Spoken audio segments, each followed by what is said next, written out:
Yo. Here's a step-by-step breakdown of how I made this look happen. First, I use a primer water, I spray it onto my face and then pat it in. So I'm using the Nikkie X Beauty Bay palette. First, I'm taking a transition shade, I'm going in the crease with a big old fluffy brush. And then you take a denser brush and pat on the blue shade, and sometimes you might have to use your finger to make the color pop a little bit. And then I added some transition shade on my under eye area. Obviously I'm using the Lakme Insta Liner. In blue, I start in the middle and then move towards the end where I draw the wing, and that way it's easy for me to clean up the bottom as well. I'm using the Kiko Milano Building Base Coat Mascara. This one is like a primer, so make sure to wiggle it into your lashes for it to actually latch on.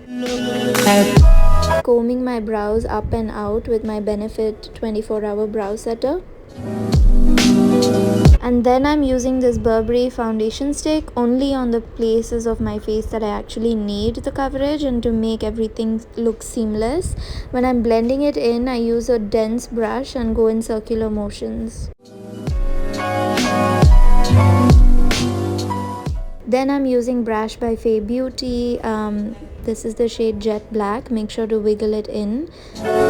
This is the Tom Ford contour palette. I'm using it with a big Soeva brush. Just make sure to blend it upwards in direction. Don't drag it down.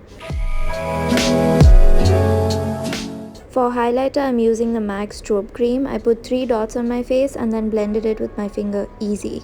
Then for blush, I'm using the MAC Gingerly Blush.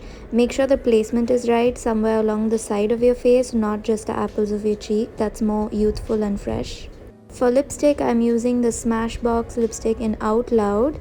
I'm just smacking my lips so the color can go everywhere. And then I'm also using an Estee Lauder lipstick in a pale pink color to, mix the two. And this is the final look. I hope you enjoyed this video. Make sure to subscribe and like and comment and all that. I'll see you soon, maybe, hopefully. Okay, bye.